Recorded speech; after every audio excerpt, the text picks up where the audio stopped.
আসসালামু আলাইকুম। আমরা আসছি একটি লেয়ার মুরগির খামারে, যে খামারটি আসলে ডিম উৎপাদনের জন্য এই খামারে কাজ করা হয়। মুরগি পালা হচ্ছে ডিম উৎপাদনের জন্য। তো আমরা কথা বলবো যে এই খামারের স্বত্বাধিকারী, আপনার নামটা? মোহাম্মদ মোহাম্মদ মোকলেস ভাইয়ের সাথে কথা বলছি। উনি ওনার এই ফার্ম সম্পর্কে মানে আজকে আমাদেরকে কিছু বলবে আর কি। তো ফার্ম করে আসলে আপনার কি অবস্থা, কি মনে হয়? ফার্ম করছি যে আজকে 1 বছর এটার পিছনে শ্রম দিতেছি। জি। বহু টাকা ইনভেস্ট লাগে, নিজের আর্থিক যা ছিল অনেক মানুষের সাথে লেনদেন করছি, এটার পিছনে শ্রম দিতেছি। আমরা ফার্ম শুরু করছি বাজারও, ডিমের বাজারও, ডিম উৎপাদনও আইসে, বাজারও কমে গেছে। বাজার কমে গেছে, খাদ্যের দামও বেড়ে গেছে। খাদ্যের দামও বাড়তি। এই ইয়ার মধ্যে আমরা কিছুটা লসের মধ্যে আছি, যে বাজারটা কম, মানে আমরা লসের মধ্যে আছি। আর যে টাকা ইনভেস্ট সেই হিসাবে, যে শ্রম, যে পরিশ্রম এটার পিছনে, সেই হিসাবে ইনভেস্ট ব্যাপক ইনভেস্ট হিসাবে লাভের অংশ নাই বলতে চলে। আচ্ছা, এই সমস্যা সমাধানের জন্য আপনার মনে হয় কি করলে ভালো হয়, যে এই সমস্যা যদি সমাধান করা যাবে?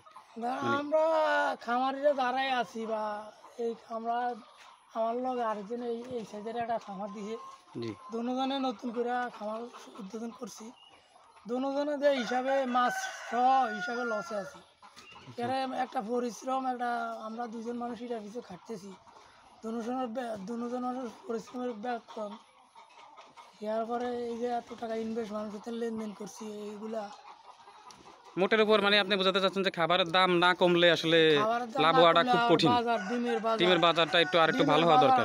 উৎপাদন খরচে পরে 9 টাকার ওভার করে যাবে। আচ্ছা আচ্ছা আচ্ছা, জি বুঝতে পারছি। পরিশ্রম বা দুজন মানুষের শ্রম, তারপরে খাওয়ার ওষুধ, প্রতি মাসে ঠান্ডার ওষুধ, ভ্যাকসিন, তারপরে কৃমির ডোজ, এ মিলে 1000 মুরগির পিছিয়ে ওরা 20,000 টাকা প্রতি মাসে এটার পিছিয়ে খরচ। কারেন্ট বিল অতিরিক্ত, সব মিলে দেখেছি খামারিরা এতদিন মনে করছি যে খামারিরা লাখ লাখ টাকা চালান দেয় ব্যবসা, এই হিসাবে একটা ব্যবসা শুরু করছিলাম আমাদের। না, যে টাকা ইনভেস্ট সেই হিসাবে কোনো যে পরিশ্রম। আচ্ছা, মোকলেস ভাইকে ধন্যবাদ। ওনার মুখে শুনলেন যে বর্তমানে খামারিদের কি অবস্থা।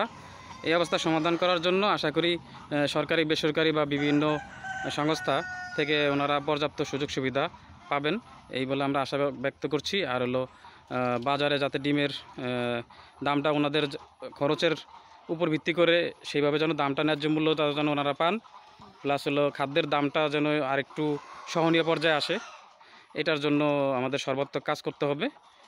তবে আমাদের এই প্রান্তিক খামারিরা উন্নয়নের মুখ দেখবে, তাদের প্রচেষ্টা সফল হবে, তারা সফল উদ্যোক্তা হিসেবে সমাজে প্রতিষ্ঠিত হতে পারবে।